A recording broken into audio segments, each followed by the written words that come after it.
Bismillahirrahmanirrahim. Assalamualaikum warahmatullahi wabarakatuh. Baik teman-teman, pada kesempatan ini kita akan membahas mengenai metode simplex. Kemarin sudah kita bahas di video sebelumnya ini mengenai metode grafik. Jadi di sini apabila suatu masalah linear programming hanya terdiri dari dua variabel keputusan, maka itu dapat diselesaikan dengan metode grafik. Kemudian, metode grafik ini tidak dapat menyelesaikan persoalan linear programming yang memiliki variabel keputusan yang cukup besar atau lebih dari dua variabel keputusan. Maka, untuk menyelesaikannya bisa digunakan dengan metode simplex. Jadi, metode simplex ini adalah salah satu teknik penentuan solusi optimal yang digunakan dalam linear programming. Kemudian, metode penyelesaian dari metode simplex ini melalui perhitungan ulang atau iteration, di mana langkah-langkah perhitungan yang sama diulang-ulang sebelum solusi optimal diperoleh. Misalnya, kalau di kasus maksimasi, apabila di fungsi z atau fungsi tujuan akan terdapat nilai negatif, maka itu harus dilakukan perhitungan ulang sampai betul-betul menemukan solusi optimal. Dan penyelesaian masalah linear programming ini dengan metode simplex itu harus menggunakan bentuk standar. Jadi nanti kalau ada kasus kita ubah dulu ke bentuk standar.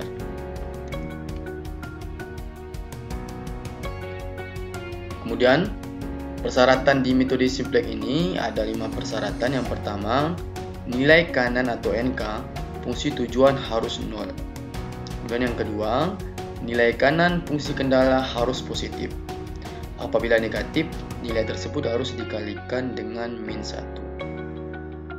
Yang ketiga, fungsi kendala dengan tanda lebih kecil atau sama dengan harus diubah ke bentuk sama dengan menambahkan variabel select atau surplus. Yang keempat, fungsi kendala dengan tanda lebih besar atau sama dengan diubah ke bentuk lebih kecil atau sama dengan cara mengalihkan dengan -1, lalu diubah ke bentuk persamaan dengan ditambahkan variabel select. Kemudian karena nilai kanannya negatif, dikalikan lagi dengan -1 dan ditambah artificial variable. Yang kelima, fungsi kendala dengan tanda sama dengan harus ditambah artificial variable. Kemudian di sini perlu diperhatikan bahwa metode simplex ini hanya bisa dipakai atau diaplikasikan pada bentuk standar. Sehingga kalau tidak dalam bentuk standar, harus ditransformasikan dulu menjadi bentuk standar. Jadi di sini teman-teman, kalau kita memiliki satu kasus, maka itu kita ubah dulu ke bentuk standar, baru bisa kita selesaikan dengan metode simplex. Kemudian, fungsi pembatas. Suatu fungsi pembatas yang mempunyai tanda lebih kecil atau sama dengan itu diubah menjadi suatu bentuk persamaan atau bentuk standar dengan cara menambahkan suatu variabel baru yang dinamakan select variable. Dan kalau untuk fungsi tujuan, dengan adanya select variable pada fungsi pembatas, maka fungsi tujuan juga harus disesuaikan dengan memasukkan unsur select variable. Karena select variable tidak mempunyai kontribusi apa-apa terhadap fungsi tujuan, maka konstanta untuk select variable tersebut dituliskan dengan 0. Coba kita lihat contoh yang pertama. Fungsi tujuan maksimum z sama dengan 4x1 tambah 5x2 dengan fungsi pembatas atau kendala x1 tambah 2x2 lebih kecil atau sama dengan 40, kemudian 4x1 tambah 3x2 lebih kecil atau sama dengan 120, dengan kendala non negatifnya x1 x2 lebih besar atau sama dengan 0. Ubahlah menjadi bentuk standar. Coba kita lihat teman-teman. Untuk merubah menjadi bentuk standar, maka harus menambahkan select variable. Jadi harus kita tambahkan select variabelnya sehingga x1 tambah 2x1 lebih kecil atau sama dengan 40 menjadi x1 tambah 2x2 tambah s1 sama dengan 40. Kemudian 4x1 tambah 3x2 lebih kecil atau sama dengan 120 menjadi 4x1 tambah 3x2 tambah s2 sama dengan 120. S1 dan S2 ini dinamakan select variable.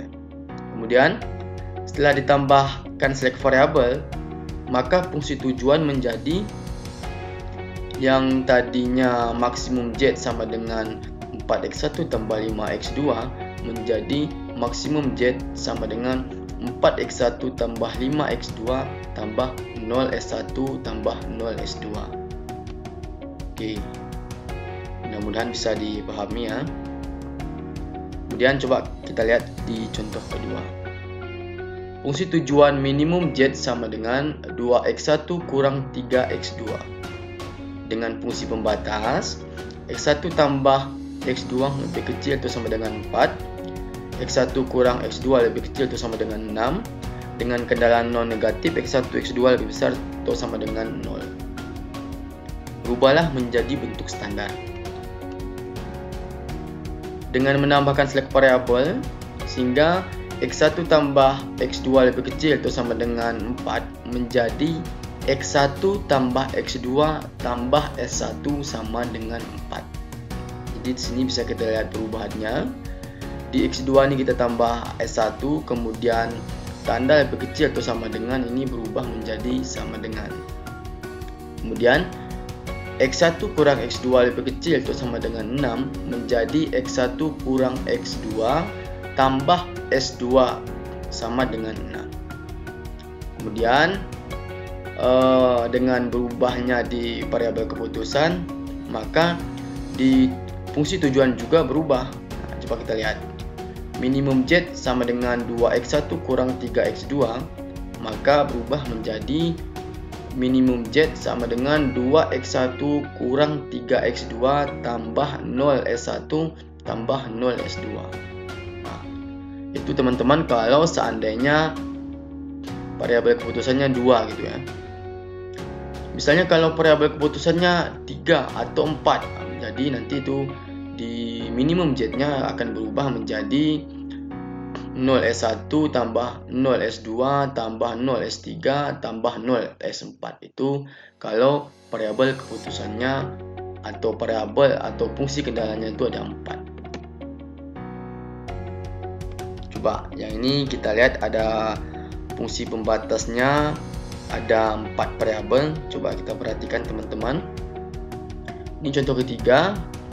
Fungsi tujuan maksimum Z sama dengan 4x1 tambah 5x2 dengan fungsi pembatas atau kendala 8x1 tambah 6x2 tambah x3 lebih kecil atau sama dengan 48, 4x1 tambah 2x2 lebih kecil atau sama dengan 20, 2x1 tambah 1,5x2 tambah 1,5x3 lebih kecil atau sama dengan 8, x2 lebih kecil atau sama dengan 5 dengan kendala non negatif x1, x2, x3 lebih besar atau sama dengan 0.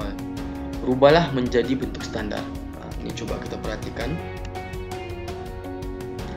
Dengan menambahkan select variable, maka menjadi 8x1 tambah 6x2 tambah x3 lebih kecil atau sama dengan 48 menjadi 8x1 tambah 6x2 tambah x3 tambah x1. Nah, ini select variable yang pertama sama dengan 8. Kemudian 4x1 tambah 2x2 lebih kecil atau sama dengan 20 menjadi 4x1 tambah 2x2 tambah s2. Ini select variable yang kedua sama dengan 20. Kemudian 2x1 tambah 1,5x2 tambah 1,5x3 lebih kecil atau sama dengan 8 menjadi 2x1 tambah 1,5x2 tambah 1,5x3 tambah s3 sama dengan 8. Kemudian x2 tambah s4 select variable yang keempat sama dengan 5. Nah, setelah ditambahkan select variable, maka fungsi tujuan menjadi yang tadinya maksimum Z sama dengan 4x1 tambah 5x2 ini berubah menjadi maksimum Z sama dengan 4x1 tambah 5x2 tambah 0s1 tambah 0s2 tambah 0s3 tambah 0s4. Nah, jadi sini bisa kita lihat bahwa tergantung berapa fungsi atau variabel fungsi kendala atau pembatasnya. Kalau dia 4, berarti ini mungkin nanti sampai ke select variabel yang keempat. Kalau fungsi pembatasnya cuma hanya 2, misalnya 8x dengan 4x1, berarti nanti di maksimum Z-nya 4x1 tambah 5x2 tambah 0x1 tambah 0x2. Jadi teman-teman perlu diperhatikan bahwa kita perlu melihat dulu berapa fungsi kendala atau fungsi batasannya. Kalau 4 fungsi kendala, maka nanti itu akan sampai ke select variabel keempat. Langkah-langkah penyelesaian metode simplex. Yang pertama, ubah fungsi tujuan ke dalam bentuk implisit atau standar. Jadi kalau kita punya kasus, kita ubah dulu ke bentuk standar. Dan yang kedua, masukkan semua nilai ke dalam tabel simplex. Yang ketiga, tentukan kolom kunci. Nah, jadi kolom kunci ini adalah nilai Z atau fungsi tujuan dengan nilai negatif terbesar kalau untuk kasus maksimasi. Dan yang keempat, tentukan baris kunci. Ini untuk menentukan variabel yang akan keluar dari baris kunci dengan kriteria nilai positif terkecil. Ini diperoleh nanti dari nilai kanan dibagi dengan nilai pada kolom kunci. Kemudian akan muncul juga angka kunci. Angka kunci ini adalah nilai pada perpotongan baris kunci dan kolom kunci. Selanjutnya, susun tabel simplex baru untuk menentukan solusi yang baru. Gunakan metode dengan cara ubah nilai pada baris kunci sehingga entering variabelnya memiliki nilai 0 dan 1 pada baris lainnya. Jadi, nilai baris kunci baru ini, nilai baris kunci yang lama dibagi dengan angka kunci. Angka kunci tadi, teman-teman masih ingat kan? Angka kunci tadi adalah perpotongan antara kolom kunci dengan baris kunci. Dan yang keenam, ubah nilai pada baris lain kunci. Nah, nilai baris baru sama dengan nilai baris lama dikurangi dengan hasil perkalian angka pada kolom kunci dengan baris kunci yang baru. Kemudian yang ketujuh, ulangi langkah di atas sampai tidak terdapat nilai negatif pada baris Z atau fungsi tujuannya. Jadi, iterasi berhenti jika tabel sudah optimal. Nah, kriteria optimal di sini adalah semua nilai pada baris Z bernilai positif atau 0. Ini untuk kasus maksimasi. Sedangkan untuk kasus minimasi bernilai negatif atau 0 untuk kasus minimasi. Selanjutnya, ini coba kita selesaikan dengan metode simplex pada contoh kasus maksimum. Dengan fungsi tujuan Z sama dengan 3x1 tambah 5x2. Dengan fungsi kendala 2x1 lebih kecil itu sama dengan 8, 3x2 lebih kecil itu sama dengan 15, 6x1 tambah 5x2 lebih kecil itu sama dengan 30. Selesaikan dengan metode simplex. Langkah pertama, teman-teman, kita ubah dulu fungsi tujuan dan fungsi batasannya ke dalam bentuk standar. Fungsi tujuan Z sama dengan 3x1 tambah 5x2. Ini kita ubah menjadi Z kurang 3x1 kurang 5x2 sama dengan 0. Kemudian kalau untuk fungsi kendala 2x1 lebih kecil atau sama dengan 8, ini menjadi 2x1 tambah s1 untuk select yang pertama sama dengan 8. Kemudian 3x2 lebih kecil itu sama dengan 15, ini menjadi 3x2 tambah x tambah s2 sama dengan 15. Untuk yang variabel ketiga, 6x1 tambah 5x2 lebih kecil itu sama dengan 30 menjadi 6x1 tambah 5x2 tambah s3 sama dengan 30. Dengan catatan bahwa S1, S2 dan S3 ini adalah variabel select.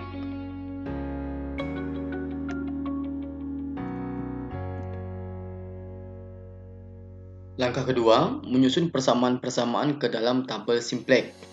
Jadi, sebelum kita menyusun ke dalam tabel simplex, ada beberapa istilah dalam metode simplex yang perlu kita ketahui.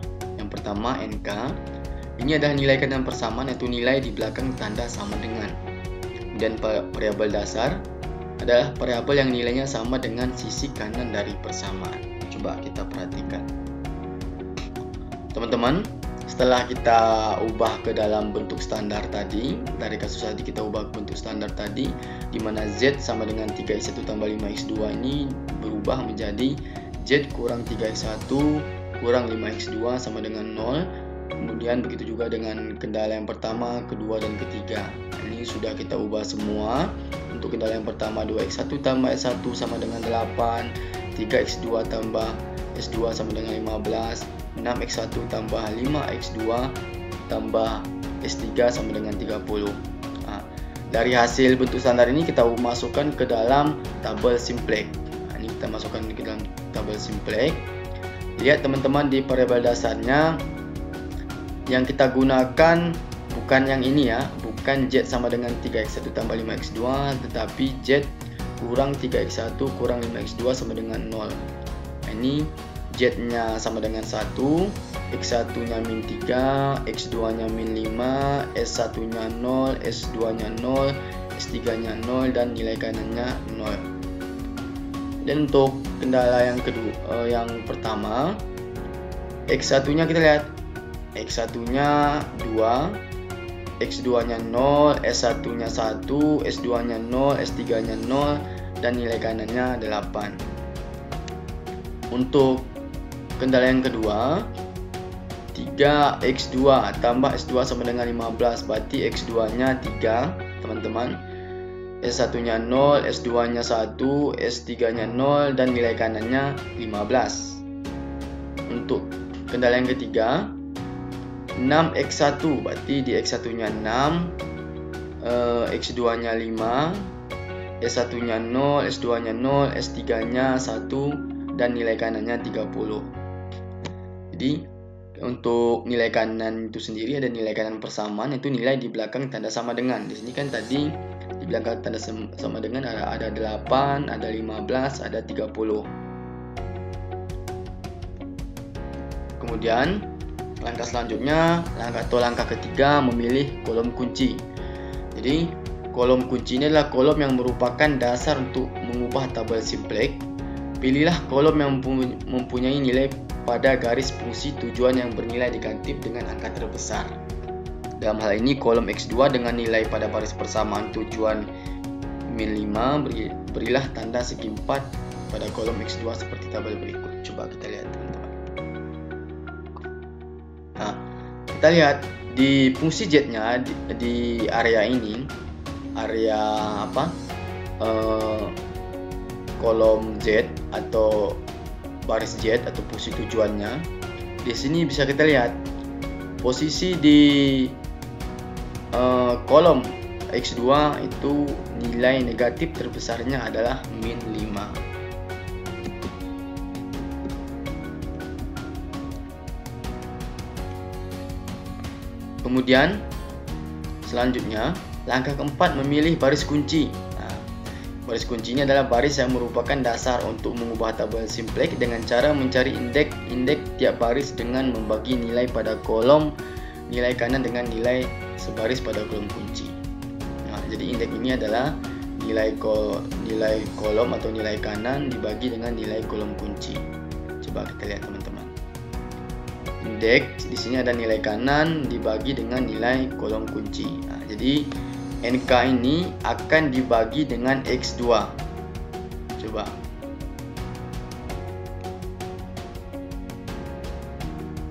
Nilai kanan atau indeks ini adalah nilai kanan dibagi dengan kolom kunci. Berarti 8 dibagi 0 itu tidak bisa atau tidak terhingga. Kemudian 15 dibagi 3 sama dengan 5. Dan 30 dibagi 5 sama dengan 6. Kemudian untuk indeksnya, pilih indeks yang terkecil. Kita lihat di sini indeks terkecil itu 5. Jadi ini adalah baris kuncinya. Nah, ini adalah baris kunci teman-teman. Kemudian untuk X2 tadi itu disebut dengan kolom kunci. Kemudian perpotongan antara kolom kunci dan baris kunci itu disebut dengan angka kunci. Berarti berarti angka kuncinya di sini 3 ya.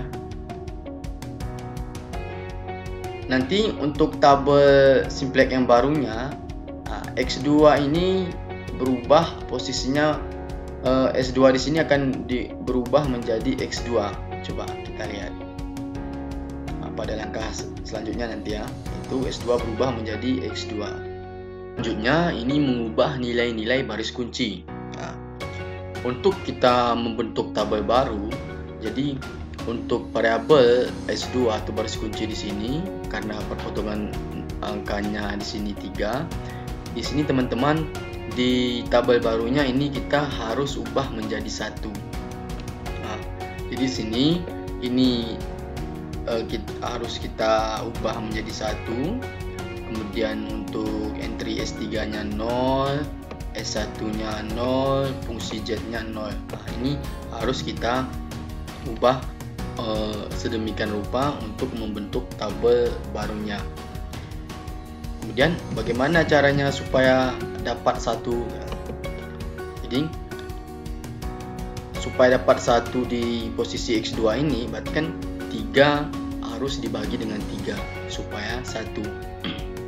Kemudian pertanyaan lagi, misalnya kalau di sini 4, berarti harus dibagi 4. Jadi di sini berarti 3 dibagi 3 sama dengan 1. Begitu juga ini berlaku pada semua baris gitu ya.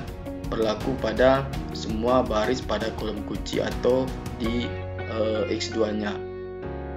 Sehingga untuk Z-nya, kolom Z-nya berarti 0 dibagi 3, untuk X1-nya 0 dibagi 3, untuk S1-nya 0 dibagi 3, untuk S2-nya sepertiga, untuk S3-nya 0 dibagi 3, untuk nilai kanannya 15 dibagi 3. Jadi ini untuk X2. Coba kita lihat untuk baris baru pada fungsi Z. Coba kita perhatikan pada baris pertama. Pada entry tadi kan negatif min 3, negatif 5, 0, 0, 0, 0. Dan untuk baris kuncinya tadi, ini namanya baris kunci, ada 0, 1, 0, sepertiga, 0, 5. Nah, sekarang tujuannya gini, kita tentukan dulu gitu. Kita tentukan dulu nilai kuncinya. Nilai kuncinya di sini adalah ini ya, 1. Tujuannya teman-teman, ini kita ubah menjadi 0. Kita nolkan, kalau istilah lebih mudahnya kita nolkan. Tujuannya kita nolkan. Seperti di SMP dulu, kita dengan cara mengeliminasi gitu ya. Jadi coba kita lihat teman-teman, berarti supaya dapat 0 di sini, berarti harus kita kali dengan min 5. Jadi harus kali min 5, berarti min 5. Dan untuk yang 3-nya min 5 dikali 0, 0. Kemudian ini min 5 dikali 0, 0. Kemudian min 5 dikali sepertiga sama dengan min 5 per 3. Kemudian min 5 dikali 0, 0. Kemudian min 5 dikali 5, min 25. Nah, itu adalah untuk nilai kuncinya. Kemudian teman-teman kita kurangkan lagi. Kita kurangkan lagi. Min 3 dikurang 0 sama dengan min 3. Min 5 dikurang min 5 sama dengan 0. Berarti ini tujuan kita sudah terpenuhi. Tujuan kita adalah menolkan. Kemudian 0 dikurang 0. Kemudian 0 dikurang min 5 per 3 sama dengan 5 per 3. 0 dikurang 0 sama dengan 0. 0 dikurang min 25 sama dengan 25. Ini untuk batasan baris kedua. Nah, nilai-nilai ini tadi, Nah, nilai-nilai ini negatif 3, 0, 0, min 5/3, 0, 25. Ini yang akan kita masukkan ke dalam tabel simplex iterasi kedua. Lanjut batasan kedua dengan cara yang sama. Berarti di sini kita lihat bahwa nilai kuncinya di sini ya, di min 1. Kemudian karena ini sudah 0, ya kita turunkan saja gitu ya. Ini tanpa operasi lagi ya. Jadi di sini kita turunkan 2 ke 2, 0 ke 0, 1 ke 1, 0 ke 0, 0 ke 0, 8 ke 8. Karena entry-entrynya sudah 0, maka itu kita tinggal turunkan saja. Lanjut dengan cara yang sama untuk baris keempat ini. Berarti teman-teman bisa kita lihat di sini adalah kata kuncinya gitu ya. Nah, kata kuncinya 1 sama seperti di batasan kedua dan batasan pertama tadi ya. Kita lihat di sini bagaimana caranya supaya 0 ya. Berarti kita kalikan dengan 5 gitu ya. Kita kalikan dengan 5. Setelah kita kalikan dengan 5, berarti 5 dikali 1 sama dengan 5. Kemudian 5 dikali 0 sama dengan 0. Kemudian 5 dikali 0 sama dengan 0. 5 dikali 1/3 sama dengan 5/3. Kemudian 5 dikali 0 sama dengan 0.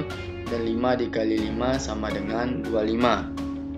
Nah, nanti kita kurangkan teman-teman. 6 dikurang 0 sama dengan 6. 5 dikurang 5 sama dengan 5. 0 dikurang 0 sama dengan 0. 0 dikurang 5/3 sama dengan min 5/3. 1 dikurang 0 sama dengan 1. 30 dikurang 25 sama dengan 5. Nah teman-teman, setelah kita mencari nilai-nilai tadi, itu kita masukkan ke iterasi pertama. Nah, coba kita lihat.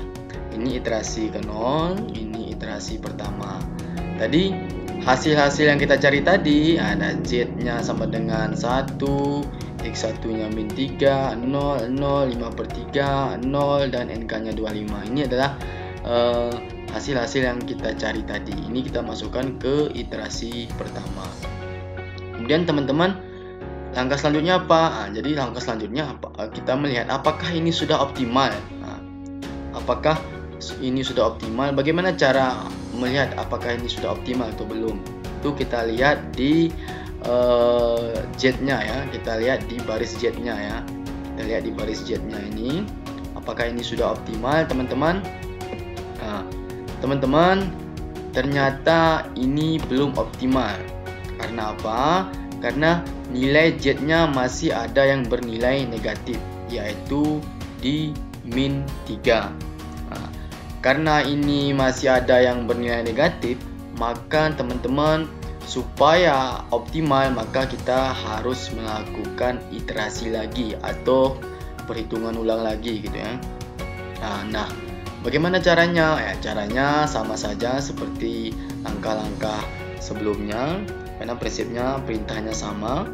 Coba kita lihat teman-teman, nilai Z-nya masih negatif, berarti ini artinya belum optimal, maka ini perlu kita cari lagi supaya optimal. Nah, langkah ke-7, melanjutkan perbaikan, itu langkah ke-3 sampai ke-6. Jadi yang kita pakai di sini antara langkah ke-3 sampai ke-6 saja ya. Sampai baris Z tidak ada nilai negatif lagi gitu ya. Caranya teman-teman, yang pertama kita cari indeksnya dulu ya. Kita cari indeksnya dulu.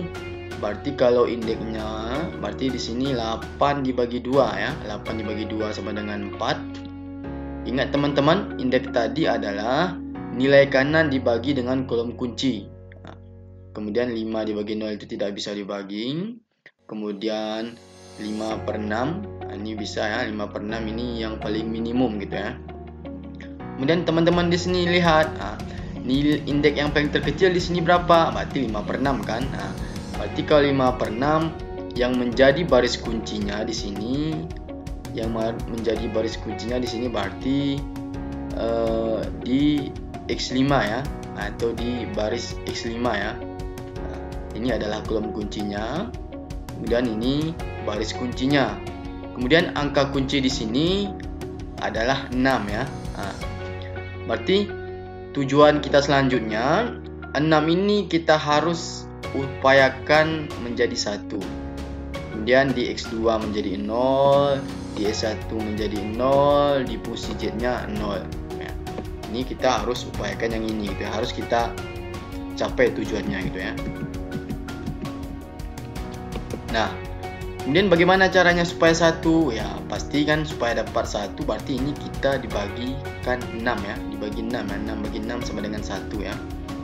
Coba kita lihat. 6 bagi 6 1, kemudian 6 dibagi 0 0, 6 dibagi 0 0, kemudian 6 dibagi min 5 per 3 sama dengan min 5 per 18, kemudian 1/6, kemudian 5 per 6. Ini adalah tabel untuk iterasi kedua gitu ya teman-teman. Ini nilai yang akan kita masukkan ke iterasi kedua. Kemudian bagaimana untuk baris Z, S1 dan X2? Coba kita lihat teman-teman. Nah, berarti di sini teman-teman bisa kita lihat. Berarti ini untuk baris Z ini berarti supaya dapat 0 di sini berarti kita kali dulu ya. Min 3 kali 1, kemudian kita kurangkan gitu ya. Ini adalah nilai baru untuk baris Z ya. Nilai baru untuk baris Z ada 0 0 0, 5/6, setengah, 27 setengah gitu ya. Dan untuk barisan kedua supaya dapat 0 berarti ini kita kalikan dulu nih. Berarti 2 dikali 1 2, kemudian 2 dikurang 2 sama dengan 0, kemudian ini 0. Ini nilai baru ya, nilai baru untuk batasan ke-1 atau baris kedua ya. 5/6, min 1/3, 6 1/3 gitu ya. Kemudian untuk baris ketiga, karena tadi dia 0 seperti yang pada iterasi yang pertama tadi, kalau dia 0 kita tinggal pindahkan saja gitu ya, tanpa melakukan operasi perhitungan ya. Berarti 0 ke 0, kemudian 1 kita turunkan ke 1, 0 kita turunkan ke 0, 1/3 kita turunkan 1/3, 0 ke 0, kemudian 5 ke 5 gitu ya. Ini adalah nilai baru gitu, nilai baru untuk iterasi kedua. Nah, coba nilai ini kita masukkan ke tabel lagi ya, ke tabel iterasi kedua ya. Apakah masih ada yang bernilai negatif atau tidak? Coba kita lihat teman-teman. Coba kita lihat teman-teman tabel ini, apakah ini sudah optimal atau belum? Ternyata teman-teman setelah kita lihat di baris Z ini hasilnya tidak ada lagi yang bernilai negatif, sehingga tabel ini sudah optimal karena pada baris pertamanya atau baris Z-nya tidak ada lagi yang bernilai negatif, sehingga dapat disimpulkan ini adalah sudah optimal dengan X1 sama dengan 5/6, kemudian X2 sama dengan 5, dan Z maksimumnya 27,5. Sehingga untuk kasus metode simplex ini sudah selesai dengan hasil Z maksimum 27,5. Mungkin hanya ini yang dapat saya sampaikan pada kesempatan ini. Sampai ketemu pada video selanjutnya. Assalamualaikum warahmatullahi wabarakatuh.